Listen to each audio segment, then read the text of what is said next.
José Luis Andrés, pertenezco al Consejo Territorial de Andalucía y el motivo de este evento formativo tiene su raíz en que en el programa que presentamos pues había una patita que decía formación y entiendo que es una de las fundamentales que debemos de cumplimentar porque tanto a nivel personal como a nivel político, sin formación pienso que vamos a llegar a muy pocos sitios.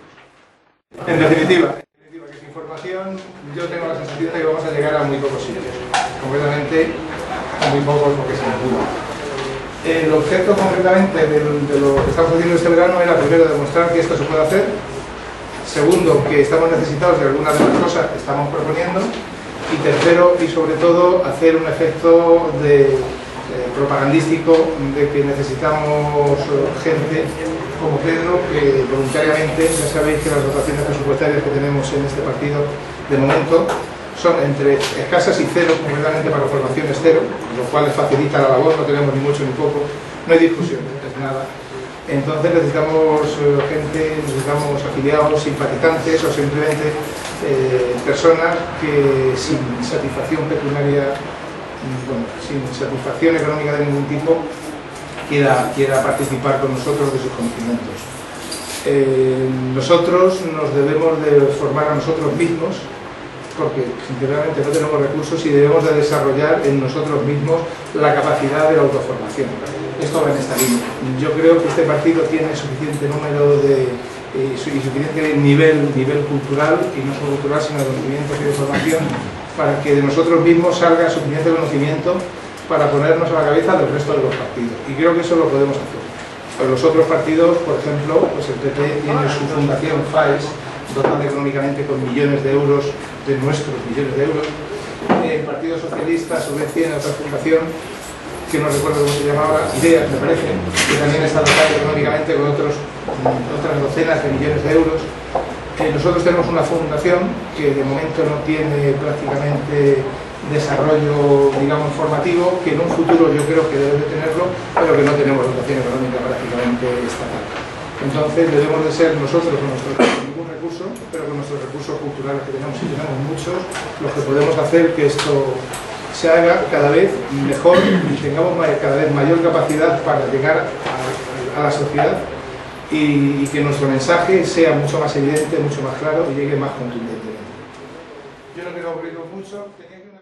Pedro Javier Gómez es un afiliado de la Fundación de Málaga, de Málaga Capital, y lo pongo como ejemplo claro y evidente de personas que tienen conocimientos y que colabora con el partido. Os animo a invitar. Como ha dicho José Luis, mi nombre es Pedro Javier Gómez, soy afiliado de Málaga y me dedico, profesionalmente soy psicólogo y trabajo en temas de formación y hago este tipo de cosas que vamos a hacer aquí, pues bueno, lo hago también en otro ámbito, ¿no?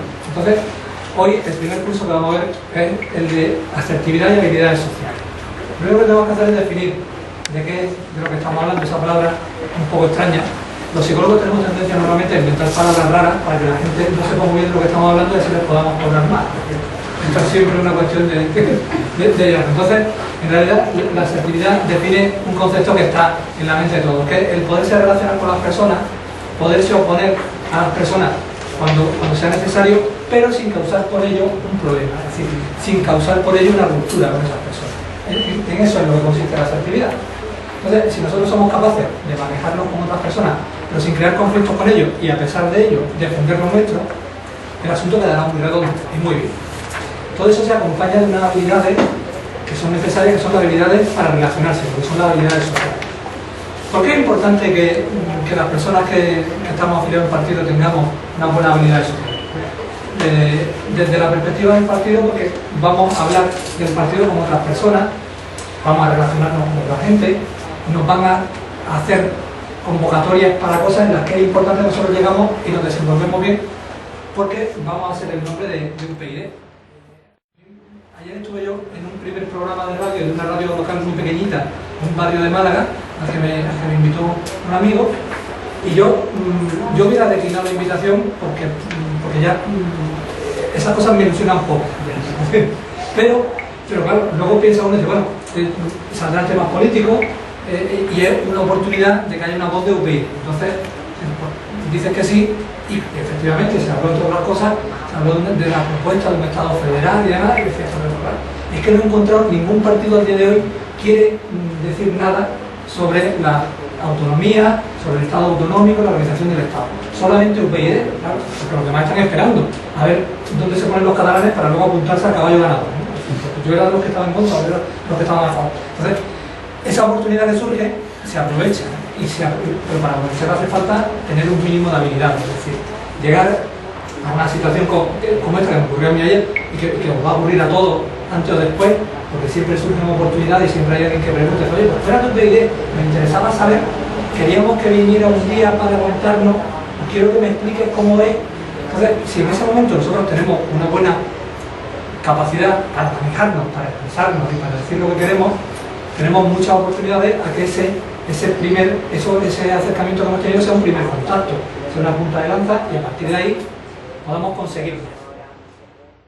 También nos interesa personalmente, porque aparte que estemos en un partido político, estamos aquí, pero este partido se fundó hace 5 años. Nosotros ya existíamos todos antes de UPyD. Y no sabemos, ahora no, pero a lo mejor incluso existimos después de UPyD. No sabemos. En cualquier caso, hay un planteamiento personal, es que cada uno de nosotros manejarnos y tener habilidades en el contacto con la gente nos viene bien, independientemente de que estemos en UPyD o no. Por ese motivo es bueno que nos planteemos. Bien. Bueno, vamos a hacer para entrar en materia, vamos a hacer un primer ejercicio para que veamos cómo van estas cuestiones. Quiero que hagamos una cosa concreta. Quiero que nos dividamos en grupos de 3, es decir, que nos agrupemos ahí donde estáis sentados, moviendo un poco la silla, pero que nos pongamos en grupos de 3. Y quiero que en cada grupo de 3 nos numeremos, es decir, que uno tenga el número 1, otro tenga el número 2 y otro el número 3, porque luego voy a decir una tarea concreta para cada uno de esos números. Pero no lo voy a decir hasta que no estén fijados, ¿vale? Para que no se pueda escoger. Entonces, solamente, única y exclusivamente sí. Las personas que tienen el número 2 van a decir única y exclusivamente no. Nada más que eso, no. Y las personas que tienen el 3 tienen que observar cómo interactúan el uno con el 2, porque luego les vamos a preguntar cosas sobre qué ha ocurrido. ¿Vale? Entonces vamos a hacer 2 minutos para hablar siguiendo esas normas que hemos fijado. 1 solamente dicen sí, 2 solamente dicen no y 3 observan lo que está pasando. ¿Vale? Venga, comenzamos. Quiero que haga una pregunta en principio para los números 3, aunque después podemos participar todos. Los números 3 que habéis visto. Sí, yo. ¿Pero de qué nos hablan? ¿De qué hablan entre ellos? ¿De qué estamos hablando?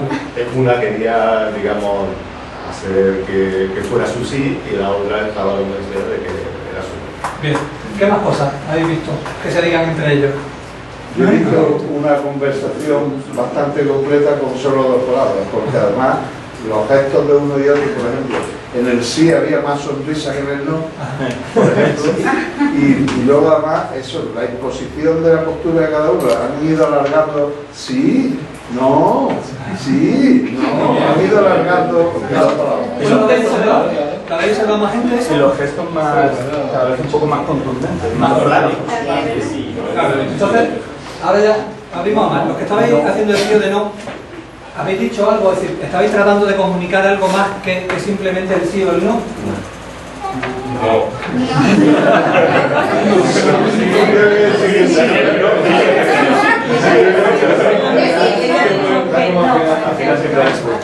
Entonces, esto que comentaba Guillermo, ha habido matices, es decir, ya se iban matizando mediante gestos y mediante el tono, y entonces llega un momento que se dicen más cosas que simplemente la palabra que se pronuncia. De hecho, aquí había un pequeño revuelo, y yo he explicado qué es lo que había que hacer, y solamente he empleado sí y no para explicarlo. Y lo había entendido porque a partir de ahí se ha dejado de escuchar muchas palabras y se empezó a escuchar solamente sí. Luego, se ve que lo he explicado, aunque solo dije sí y no. Igual que vosotros probablemente habéis entendido más matices en la conversación que simplemente el sí o el no. ¿Y dónde estaban esos matices? Yo quería preguntar una cuestión más. Si en general es más fácil el sí que el no. Bueno, depende. Pero no el sí, porque la negación. Hombre, en principio, el sí siempre tiene las puertas abiertas, pero el no el sí es más difícil decirlo. Lo que pasa es que a veces que puedes decir que no aunque en realidad lo que está diciendo es que sí. Sí, pero aún así siempre te planteas, o sea, te enfrentas con que ya estás rechazando algo. Pero sin embargo, luego a lo que prestamos más atención no es a lo que se dice, no es a la palabra, sino al tono que se emplea y al objeto que acompaña. Si por ejemplo alguien me dice, oye, ¿y estás pasando mucho calor en Córdoba? Digo, no. ¿Qué suponéis? Que si lo estoy pasando, solo que educadamente digo, no. Vale, digo que no, pero en realidad estoy diciendo que sí. Y cualquiera que está en la conversación entiende, estoy diciendo que sí, también entiende que educadamente he dicho que no, porque no, tampoco va a ir arrasando. Entonces, Claro, eso no es no creíble, ¿no? claro, ¿qué es no creíble?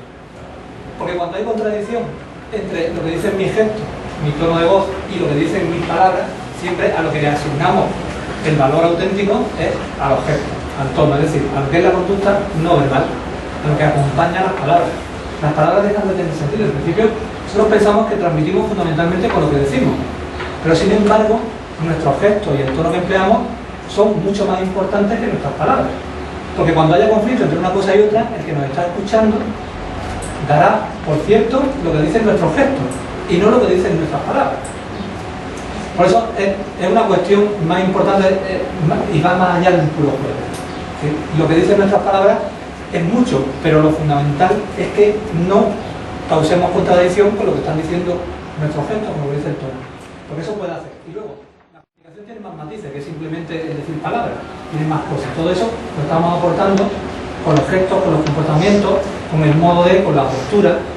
Todo eso debe ser convenientemente cuidado para que el mensaje sea el mismo, sea idéntico.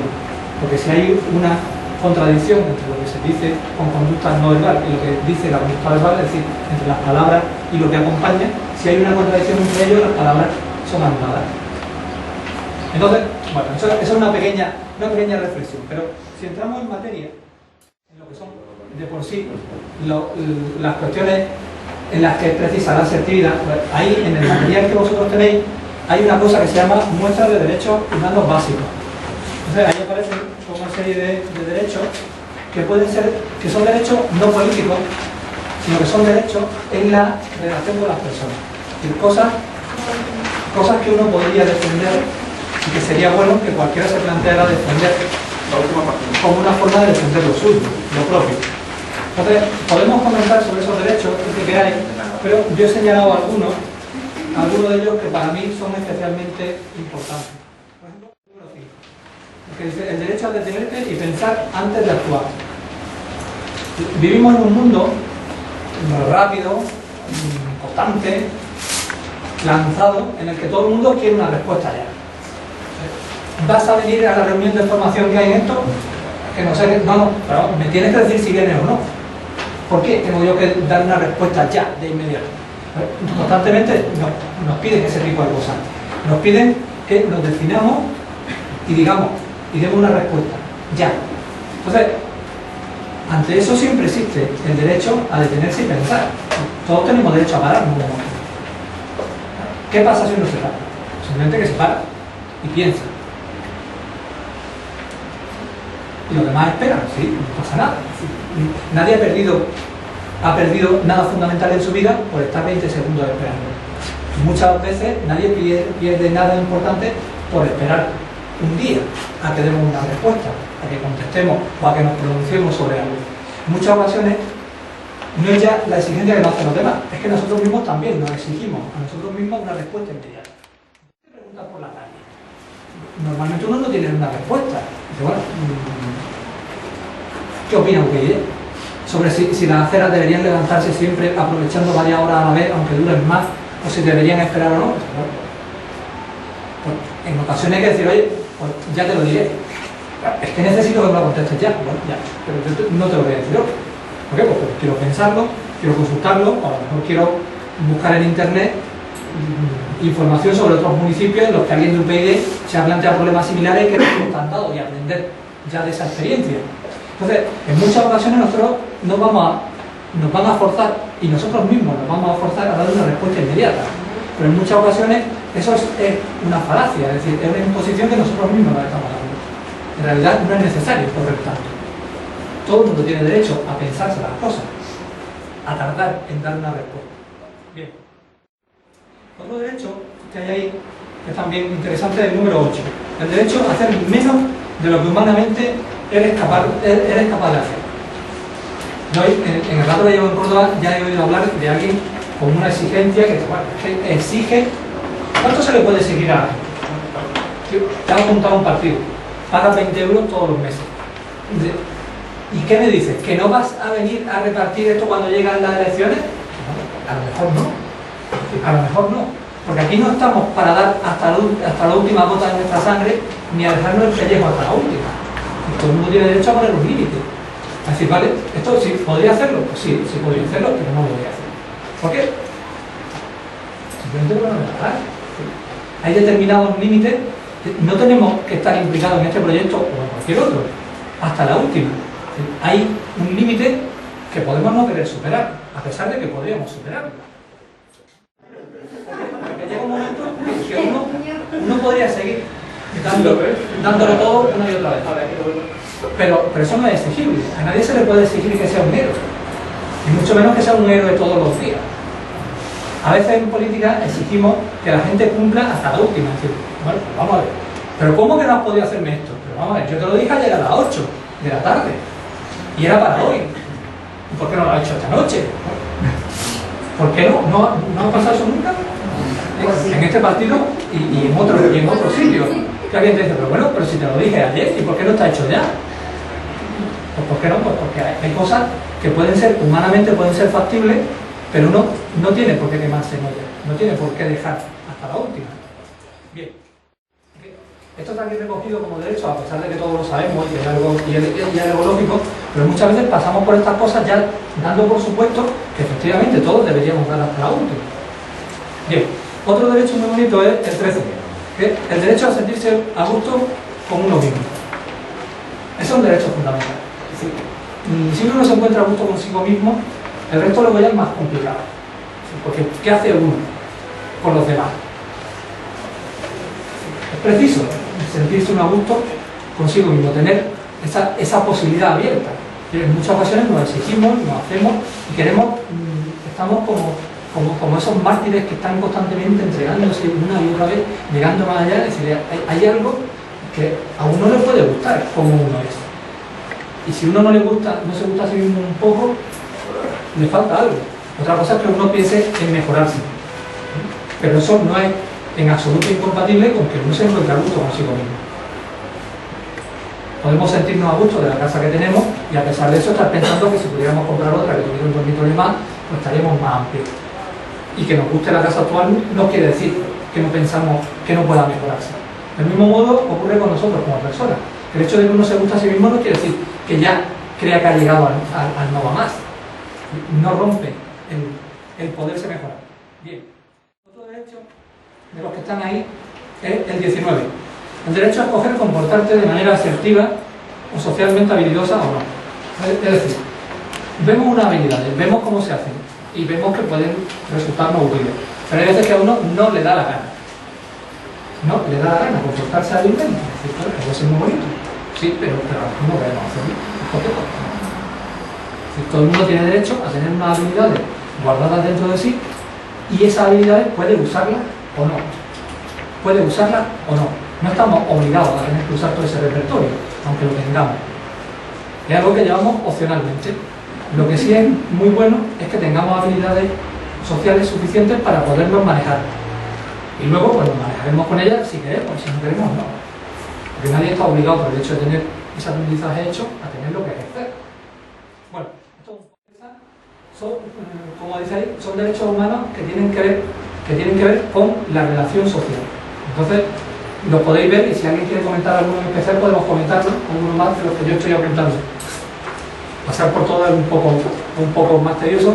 Es un documento que vosotros luego podéis ver tranquilamente, leer en casa y pensarlo. Y si queréis discutirlo, aunque el curso haya acabado, siempre os podéis poner en contacto conmigo y decir, Pedro, el derecho número 14 no me parecía a mí que fuera así. Mientras tanto, vamos a ir comenzando con algo de lo que son unas habilidades básicas y fundamentales. Ahí tenéis recogidas varias habilidades. Las primeras, las más importantes, son las habilidades conversacionales. ¿Y qué se hace para mantener una conversación con personas? ¿Cómo se hace para hablar con gente? Sobre todo si esa gente son desconocidos. A veces es difícil hablar con las personas y casi siempre es más difícil hablar con personas desconocidas que con personas a las que ya se conocen. Bien, antes de que entremos en materia sobre las habilidades de conversación, quiero dejar claro una cosa. Nosotros podemos prepararnos y hacerlo muy bien, pero estamos hablando con otra persona. Esa otra persona que tenemos aquí, esa otra persona aporta el 50% de la conversación. Entonces, si yo hago todo lo posible porque esa conversación vaya muy bien, porque funcione muy bien, esta otra persona que tengo aquí tendrá una respuesta, no sabemos. A lo mejor como la mía, a lo mejor es menos. En cualquier caso, yo solo aporto el 50% de la conversación, porque estamos dos. Entonces, por mucho que yo haga, puede que el resultado de esa conversación no sea bueno. Porque si enfrente tengo un marmolillo que no está dispuesto a ceder ninguna, hay pocas posibilidades. Desde ayer llevo hablando en Twitter, y la última vez ha sido hace unos minutos, con un seguidor de Bildu, cruzando los mensajes. Entonces, hay varias cosas en las que la conversación no ha avanzado nada. ¿Por qué? Pues porque el tío no quiere ver. Yo le dije, por ejemplo, cuando empezó un poco a ponerse la cosa ya más tensa, él dijo, me acusó de ser un camisa parda, que es como ellos llaman a unos supuestos fascistas o cosas así. Bueno, en realidad cualquiera que esté contra su idea es un camisa parda, da igual que sea de uno o de otro. Bueno, la cosa es que me acusa de eso, y entonces yo le contesto y le digo, bueno, en realidad a ti lo que te ocurre es que ves las cosas en blanco y negro y te pierdes que en medio estamos todos los que tenemos colores. Bien, ¿qué respuesta me ha dado el seguidor de Bildu a eso? Pues la digo, ninguna. En la siguiente habla de coaliciones, no sé qué, pero de eso no dice nada. ¿Por qué no dice nada? Pues porque como le he dado en todos los huevos contra el pues entonces ¿qué hace? ¿Qué le digo ya a este tío de que es verdad que existe horror? Pues como no quiero verlo, pues directamente paso de ello y no contesto. Bien, entonces me ha hablado de otras cosas. ¿Cuánto avanza la conversación en ese punto? Nada. ¿Por qué? Pues porque yo le he puesto mis cosas, pero él no contesta. Entonces, si aquí está cerrada la comunicación, yo solo no voy a conseguir que eso funcione. Una persona sola no puede tirar de una conversación.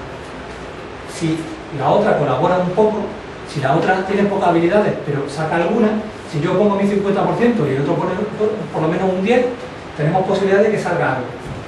Si el otro está completamente cerrado, por mucho que yo haga, no sacaremos nada. Esto es muy importante porque hay gente que se desilusiona a veces porque no ha conseguido un buen resultado. Pues, en un debate, en una charla, en una conversación, en una asamblea, es que he estado hablando, le he argumentado, le he dicho, pero resulta que no hemos llegado. ¿Vale? Bien. ¿Es justo que nos exijamos un buen resultado de una interacción social, de un intercambio social? No. No nos lo podemos exigir porque el 50% sigue estando en manos del otro. Y si el otro no colabora ni lo más mínimo, nosotros solos no vamos a poder tirar de eso. Entonces, esto no es para desilusionar a nadie ni para... Es simplemente, la mayoría de las ocasiones no nos encontraremos en una postura tan cerrada. Pero a veces ocurre. Entonces, nosotros somos responsables de nuestro 50%. Y si el otro no lo pone, pues entonces el asunto no se construirá. No surgirá, no habrá una interacción entre nosotros, por mucho que hagamos. Bien. ¿Cuál es la parte nuestra? ¿Qué es lo que podemos poner? Algo fundamental y muy importante. Contacto visual. Para hablar con una persona hay que mirarla a los ojos.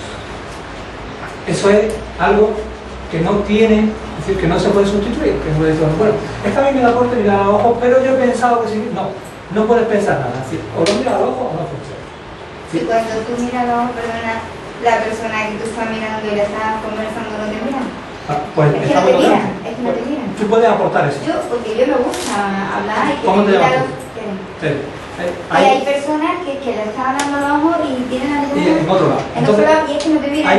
Hay un pequeño truco que a veces funciona, que tú miras a la otra persona y como el otro está mirando al suelo, sí, entonces, en el momento que le va a decir algo importante, por lo menos dice, bueno, por lo menos lo importante es que me lo pille, que me mire. Entonces la coge, le toca y dice, Tere, y te espera. Y cuando casi siempre, la inmensa mayoría de las personas en ese momento miran hacia ti. Entonces cuando miran hacia ti, dispara y suelta lo que va a decir. Y lo ha hecho con los ojos. Eso no funciona siempre, pero funciona casi siempre. Es decir, tocar a una persona y decir su nombre y esperar. Es decir, Tere, mientras la agarro y espero. Y cuando tengo a los ojos de Tere en los míos, entonces digo lo que iba a decir. Entonces, pero eso te sirve solamente para un trocito, porque no puede estar toda la conversación apretando y No, por supuesto que no, porque es imposible. Entonces, es solo para salvar, para decir, bueno, pues por lo menos la parte importante que pueda decirla, ¿no? Que pueda conseguir ese contenido. Muy bien. Pero es un pequeño truco, e incluso hay personas que son tan cerradas que a veces ni funcionan. Hay gente que cuando le dice su nombre y aprieta, lo que hacen es que hacen así, miran un poco y vuelven a bajar. Sí. Entonces, bueno, esto tiene sus limitaciones, ya decimos. Hay una parte que está en el otro y nosotros no. Pero la nuestra sí debe estar, los ojos nuestros sí deben estar buscando los ojos de la otra persona. ¿Todo el rato? No, porque si lo miráramos constantemente, conseguiríamos, si yo te miro constantemente, ¿cómo te llamas? Fran. Si yo miro a Fran sin parpadear y lo tengo así, ¿cuánto rato puedo aguantar? Mira, ya parpadea y mira para abajo. Y llevamos apenas unos segundos. Y sabe además que de coña. Es decir, si fuera alguien, entonces le resultaría mucho más duro. Entonces, nadie puede mantener una mirada de alguien sin parpadear constantemente sobre la suya, sin sentirse agobiado. Entonces, ¿qué es lo que se hace? Pues se parpadea, se mira para abajo, se da un poquito de descanso. Se considera que cuando una persona de las dos, estamos en una situación ideal de dos, también lo podríamos ampliar a 3 o a 4, pero en principio la de 2 es la más manejable. En una situación ideal de 2, el que está hablando debería estar mirando al otro a los ojos aproximadamente el 60%. Es decir, un poco más de la mitad del tiempo que está empleando en hablar. Y el que está escuchando, de momento, porque luego va a ser el que hable, pero mientras uno está en el papel de escuchar, se supone que por lo menos el 40% debería estar mirando al otro lado. Es decir, que cuando uno está escuchando lo que el otro dice, no está uno todo el rato mirando a su ojo, sino está un ratito y da un descanso. Y de vez en cuando vuelve. Y cuando uno está hablando, pues hace igual, solo que se mantiene un poco más. Pero hay que mantener ese contacto. Y cuando estamos diciendo algo que es especialmente importante, en ese momento siempre tenemos que tener a los ojos del otro directamente con los nuestros. Bien. Ese es un elemento de los elementos accesorios, uno de los principales. Hay otro que es el volumen de voz. ¿Cómo tiene que ser nuestro volumen de voz? Pues tiene que ser lo suficientemente alto para que el otro nos escuche bien. Y tiene que ser también lo suficientemente bajo para la voz. Una voz muy alta es siempre una voz que resulta hiriente en el oído y que hace que esa comunicación esté más debilitada. Y cuando oímos al otro que nos está chillando y gritando y diciendo las cosas muy alto, con eso no estamos consiguiendo estar más conectados con él. A ver, lo que hace eso es que nos separa de esa persona. Entonces, es muy importante que nosotros graduemos nuestro tono de voz. ¿Cómo se gradúa el tono de voz? Pues, si uno no está seguro de si debería hablar más alto o más bajo, entonces lo que hace es que empieza hablando más bajo. Y entonces observa que la gente no se disgrega, ¿eh? Entonces sube un poco y va viendo reacciones. Entonces, si no estás seguro de cuánto de alto tiene que ser tu tono de voz, siempre empieza un poco más bajo de lo que crees. Porque es más importante no pasarse de alto que de bajo. Es decir, si vas bajo, pues luego ya sube un poco. Si vas muy alto, puede ser que el otro se esté sintiendo molesto, pero no te diga nada. Hay gente que es educada y a pesar de que le está doliendo el oído porque tú chillas mucho y lo dices muy alto, pues la otra persona no dice nada. Pero claro, el pobre está machacado, cuando lleva 10 minutos hablando contigo, está harto. Entonces, el tono debe graduarse. Y uno debe acostumbrarse a escuchar el tono de los demás. Es decir, uno debe acostumbrarse a observar cuánto de alto hablan los demás. Porque esa es una buena referencia para en qué punto debe uno ajustarse. Bien. También es importante que tengamos en cuenta el tiempo de intervención. Si yo estoy muy interesado en hablar con... Fran. Si yo estoy muy interesado en hablar con Fran, yo puedo coger y decir, Fran, oye, ¿tú de dónde eres? ¿Y qué es lo que haces? ¿Cómo te apuntaste al partido? Y lo puedo bombardear. Pero con eso no estoy consiguiendo una buena interacción. ¿Sí? Tengo que hacer preguntas, pero también tengo que dejarlo que responda. ¿Sí? Tengo que procurar que el reparto del tiempo sea aproximadamente la mitad. ¿Sí? Que los dos tengamos aproximadamente el mismo tiempo de intervención. Si la cosa está muy desequilibrada a un lado o a otro, la comunicación no va a ser buena. Bien. Y en concreto, ¿de qué le hablo yo a Fran? ¿Sí? ¿Qué le di? Si lo acabo de conocer. Pues la mejor opción que tengo es hacer preguntas. Le pregunto cosas. Y él me responde, o no. Y lo veremos. Pero en cualquier caso, si hago las preguntas, obtendré una respuesta de él. ¿Sí? Porque tanto si me responde como si no, yo ya sé algo. Sobre la pregunta que he hecho ya tengo información que él me da, aunque la información sea no responder. pero eso ya me aporta datos sobre si lo que estoy haciendo va bien, va mal o podría ser mejorado. Entonces, hacer preguntas es importante, pero ¿cómo deben ser las preguntas? Hay una clasificación muy habitual que es diferenciar las preguntas en abiertas y cerradas. ¿Cómo es una pregunta cerrada? Pues una pregunta que tiene muy pocas opciones de respuesta. ¿Sí o no? O también que yo pregunte, por ejemplo, oye, ¿el curso cuándo termina? Y aquí me dice la hora, la que termina. Y puede enrollarse y decir, sí, pues termina a las 2:30. ¿El curso que ves? No puede enrollarse luego, porque yo pregunto solamente a qué hora termina. Entonces me van a decir solo la hora. Entonces, cuando yo pregunto respuesta, dando opciones de respuesta de sí o no, o cuando hago la pregunta va sobre cuándo o dónde, pues, la opción de respuesta es muy poca. Esas son preguntas más cerradas. Hay unas preguntas que son abiertas, en las que uno da opciones a que uno responda por qué, el cómo, el por qué. Ese tipo de preguntas dan más posibilidades a que la persona que está escuchando escoja responder por donde él quiera. Entonces, esas son preguntas abiertas. ¿Tenemos que hacer siempre preguntas abiertas? No. Pero tenemos que procurar, si queremos tirar de esa conversación, tenemos que procurar que las preguntas bastantes de ellas sean abiertas, porque eso nos dará más oportunidades a que la otra persona encuentre un sitio por donde soltar su conversación y por donde contar cosas. Si las preguntas son muy cerradas, es probable que la otra persona esté muy encajonada. Entonces, mejor si abrimos, pero no es imprescindible, es decir, también podemos meter algunas cerradas. No tenemos que quedarnos exclusivamente en abiertas, pero tenemos que cuidar de que haya un porcentaje importante de preguntas abiertas. Bien. Y si hace muchas preguntas abiertas también aburre a la gente.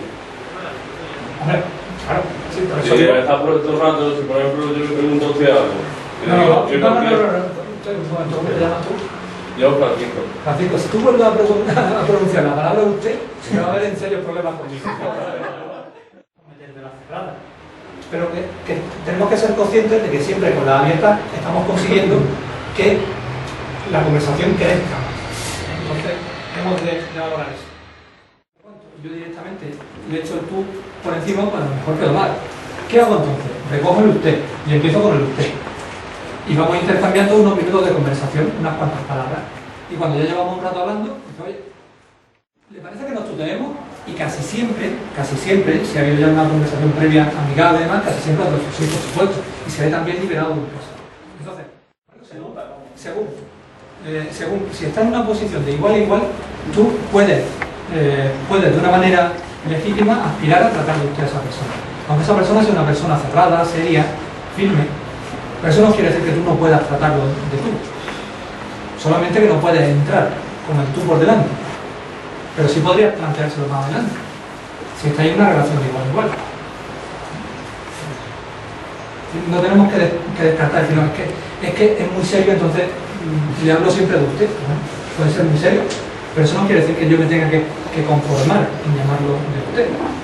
Puedo llamarlo tú si quieres. Siempre, lógicamente, hay que mantener determinado estatus, es decir, cuando alguien está en un estatus superior, pues lógicamente si él se quiere mantener en usted, nadie debe quitarle ese estatus. Es decir, si nos invitan a una recepción y nos presentan al presidente de la Diputación, pues si el presidente de la Diputación, lo lógico es tratarlo de usted. Y si, incluso aunque sea menor de edad que nosotros, que puede ocurrir, si él nos sigue hablando de usted, no hay motivo ninguno para que nosotros a los 10 minutos le digamos, bueno, tú, tal como dices, no. Lo lógico será que al presidente de la Diputación lo sigamos tratando de usted. Pero luego hay otras ocasiones en las que la relación es de más igual a igual. Sí, pero eso es más teórico que real. Es decir, casi nunca tú te vas a encontrar con el presidente de la Diputación en un jardincito tomando esto con unos amigos que son amigos tuyos también. Es decir, casi siempre el presidente de la Diputación se queda para uno siempre de presidente de Diputación y nada más. Es decir, que eso siempre manteniendo una cierta precaución, no meter la pata. Y luego ya, normalmente el trato con la persona y el desenvolvimiento de esa relación pues ya nos llevará hacia un sentido o hacia otro. Lo que no debemos nunca es aguantarnos en el usted, a pesar de que nos está pidiendo el cuerpo de una manera clara y directa que esa relación ya es una relación más íntima y que deberíamos estar en el tú. si sientes que ya deberías estar en el tubo, pues ponlo. Lo más que puede pasar es que te equivoques. Y que te diga, no, yo no trato nunca de jugar. Se aguanta. Siempre, cuando uno se arriesga, cabe la posibilidad de que se equivoque. Y si no se arriesga nunca, no se equivocará jamás. Pero probablemente tampoco avanzará. Vivimos en un mundo en el que castigamos mucho la equivocación. Hay otras sociedades más abiertas en las que la equivocación no está tan mal vista, en las que incluso hay gente que se jacta de sus equivocaciones. Hay países en los que la gente en su currículum pone sus errores empresariales, porque eso está bien visto. Prefieren que la gente venga ya estropeada, es decir, venga ya de haberse equivocado antes, no que se equivoque en el trabajo para el que tú la contratas. Aquí es impensable, es decir, si en España ponen en el currículum las aventuras empresariales que te han ido mal, eso es impensable. Hay otros sitios donde sería realmente un poco más abierto. Avancemos en eso. Hemos hablado de preguntas conversacionales, es decir, preguntas que nos facilitan la conversación y la importancia de que las preguntas abiertas estén presentes como una forma de darle más fluidez. Pero hay otra cosa que podemos hacer, que son las autorrevelaciones. Una autorrevelación es algo que uno dice de sí mismo voluntariamente sin que el otro se lo haya preguntado. Por ejemplo, explico. Yo he dicho que he hablado, por ejemplo, del Bildu este con el que me intercambio cosas de Twitter. Alguien me había preguntado, oye Pedro, ¿tú alguna vez en Twitter te hablas con gente de Bildu? Nadie, pero yo lo he dicho. ¿Por qué he dicho yo eso de Bildu? Aparte de porque es un ejemplo que venía a cuento de algo, pero también cuento cosas mías, porque eso hace que el resto de gente que esté aquí me sintáis más cercano. Porque estoy contando algo que es de mi experiencia personal y que además es algo cierto que me ha sucedido entre la noche y esta mañana. Entonces, eso da cercanía. Nadie me había preguntado, ni por Twitter, ni por Bildu, ni por nada de eso, yo lo he dicho. Eso es una autorrevelación. Es algo que yo he comentado de mí mismo sin que nadie me lo hubiera pedido. Cuando uno autorrevela algo en una conversación, está consiguiendo que hay muchas posibilidades de que la otra persona también autorrevele de lo suyo, también cuente cosas suyas. Sí, no todo es preguntar, también hay que contar cosas propias para que el otro de esa manera también cuente de las suyas. Entonces, soltamos cosas nuestras y esperamos que el otro va a hacer algo similar y también va a contar cosas suyas. ¿Eso funciona siempre? Bueno, no siempre, pero funciona casi todas las veces. Funciona bien. Ahora, hemos de tener en cuenta una cosa. Si el nivel de profundidad que nosotros queremos en esa relación con esa persona es un nivel de profundidad mediano, es decir, no queremos entrar en mucha hondura, no queremos meternos en mucho fregado, la autorrevelación que yo haga mía también ha de ser así. Ha de ser una autorrevelación de poca hondura. Yo no he comentado, he hablado de Bildu, he hablado de Twitter, pero no he hablado de otras funciones, no he hablado. Si últimamente me compro los pantalones de la talla 46, me de la 44 y si eso me tiene más o menos cabreado. ¿Por qué? Pues porque hay un nivel de más profundidad y yo a ese nivel no quería llegar. Entonces he revelado de hasta dónde quería llegar. Luego hay otras cosas que no he dicho, que también las podría haber dicho, pero no las he dicho. ¿Por qué? Pues porque si estoy pretendiendo que hay una buena relación entre nosotros y que vosotros os animéis también a contar vuestras propias experiencias y demás, pues hablo de ese nivel. Pero no he hablado de otra cosa. Si quiero profundizar más, lanzaré autorrevelaciones más profundas, más personales. Entonces, el nivel de profundidad que yo le dé a mi autorrevelación es probablemente el nivel de profundidad que la otra persona me va a devolver de la suya. Entonces, si yo quiero, si estoy muy interesado en que Fran me cuente cosas muy suyas, porque de hecho, tengo suposiciones de que se dice y se comenta que fulanito de tal va a presentar una vez que quiere que echen a no sé quién del partido y tal. Entonces, si yo quiero que Fran me cuente lo que él pueda saber de eso, tendré que empezar por yo mismo también contarle cosas de mucha profundidad. Contarle cosas que yo sé que son de mucho calado, esperando que él también llegue a ese nivel de profundidad que yo no marcaba antes. Ahora bien, no nos extrañemos tampoco de que si marcamos un nivel de profundidad muy, muy profundo, los demás no respondan igual. Hemos de graduar eso. No podemos esperar que los demás simplemente nos den una palmadita en la espalda y nosotros haber dicho previamente algo que era muy íntimo. Y a ese respecto hay una limitación que no debemos traspasar nunca. El de la temática sexual. Revelar en temática sexual no funciona ni facilita que la otra persona sea. Eso no funciona. Tú puedes decir, bueno, es que si cuento alguna cosa que tiene que ver con cuestiones sexuales, pues la otra persona ya se me abre. No. Cuando entramos en cuestiones sexuales, como forman parte, por lo general, de un ámbito muy privado, lo que ocurre es que la otra persona se cierra. ¿Sí? ¿Habéis conocido a esas personas que cada vez que le presentan a alguien a los 5 minutos ha contado un chiste verde? Yo conozco unos cuantos. Son gente que está convencidos que contando un chiste verde, diciendo palabrotas, diciendo palabras que están relacionadas con órganos sexuales y con lo que se puede hacer con ellos, con eso se consigue que la gente de pronto ya te trate como muy familiar. Y no, os aseguro que no funciona. Si pensáis en vuestra propia experiencia, cuando alguien haya llegado y de primera os haya colocado un chiste verde nada más llegar, pensad si habéis conseguido realmente sentiros muy cercanos a esa persona. La materia sexual no consigue acercar a nadie. Otra cosa es que uno tenga amigos con los que hable de cuestiones sexuales, que pueden hacerlo perfectamente, y que cuando uno tiene amigos puede hablar con ellos de cualquier cosa, incluso de temas sexuales, por supuesto. Pero lo que yo digo es que no nos planteemos el usar la temática sexual como una forma de conseguir una relación más cercana con nadie.